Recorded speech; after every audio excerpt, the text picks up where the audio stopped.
This is John King. I'm speaking with Professor Mehrdad from the University of Montana. He's a history professor there. He's also been involved in some local hot issue topics recently, including hiring and firing over at the University of Montana, among many others.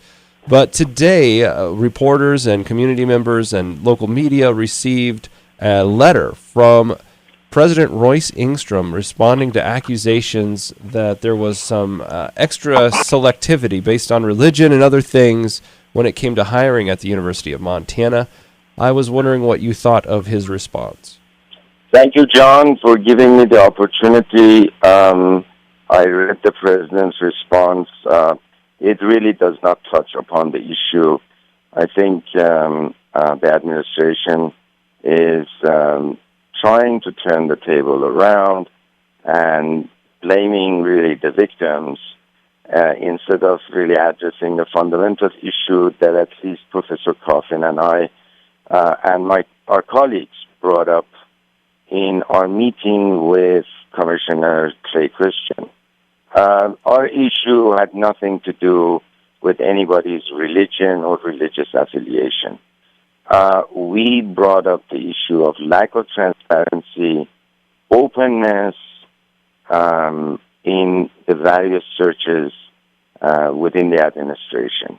And any public institution which cares for its credibility and legitimacy has to conduct all its searches in an open and transparent fashion.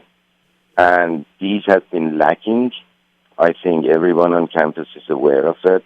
I think the administration knows about this. And we, in fact, did not start with anybody's religion. We started with President Engstrom's own selection as the president of the University of Montana. We went down the list. So I don't know what religion the president belongs to or anybody, and I don't care because I have worked with folks from all sorts of religious, ethnic, racial, linguistic background, and we never once mentioned the question of religion. The Missoulian took this element of us questioning the lack of transparency and openness, and then went in the direction of talking about the religious affiliation of the provost or some of the other administrators.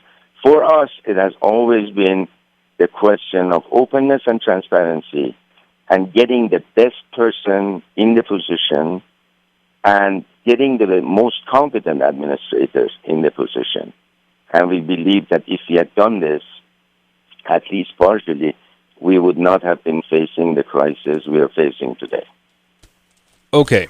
One of the things that I wanted to ask you about was this Missoulian article, which has ruffled so many feathers. I want to read a section of this to you, okay? This is by Kyla Spaller. The article is titled, Coalition Questions Hiring Practices. Quote, since Brown took the post of interim provost at University of Montana in 2010, the campus has filled several high-profile positions with people who share his Mormon faith or received their education at Utah State University. Brown is the top academic officer of the flagship campus and second most powerful official at UM. He is also a leader in the Church of Jesus Christ of Latter-day Saints.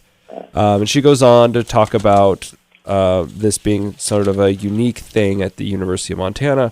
And I guess my question for you was, is this something that you guys brought up, or is it just something that was made whole cloth by the Missoulian?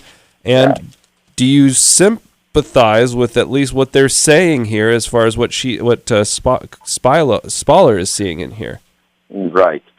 So what I can tell you is that we had a wonderful meeting, very productive and positive meeting with the Commissioner of Higher Education, Clay Christian. And this was on January 20th.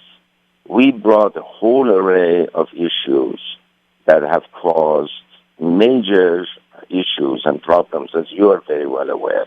Financial, academic, with him. And interesting enough, John, we actually had points of agreement on many of them.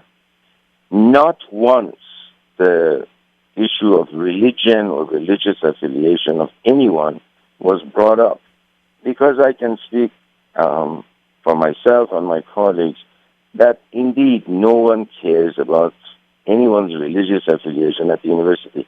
We know we have a very diverse society. We know we all come from a certain ethnic, religious, racial, linguistic background. And what we talked about, what we emphasized on, is the simple fact that we believe that the searches at the University of Montana were not conducted at times properly, and that now that we have two openings, we have an opening for the Vice President for Student Affairs, Teresa Branch, and we have an opening for Provost Brown, who is leaving after several years of serving as the Provost and Vice President for Academic Affairs.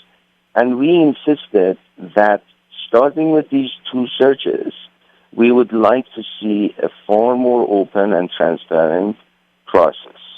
Not once anyone mentioned anyone's religion, religious affiliation. As you know, throughout my career, 26 years here and many years before, I have worked myself with numerous people from different faiths, including members of the Mormon Church, and they have always been wonderful colleagues. Right now, my closest colleague in the administration is the capable administrator, associate provost, Nathan Lindsay. And I have never had such a close and collegial relationship with him. And I found out through my conversation that he is a member of the church. But that has never been an issue between me and Nathan. We have always been very close colleagues, and we have worked together very well. So, obviously, if you've read the article, your name is in the article. Yes. Do you want to distance yourself from the article? I am not responsible for anybody's article. What I can tell you is that what we have shared with the Commissioner of Higher Education is a whole array of various issues, from the budget to the declining enrollment. And yes, we talked about hiring practices. But look, the hiring practices has been questionable. We have had hiring practices that resulted into selection of someone who chaired the search committee. You know, she was actually chairing the search committee, and in the end, the search committee chose her as the final candidate. These are very questionable practices, and all we asked for was transparency, openness, and allowing the campus to participate in these searches. And I think this is fair for any public institution.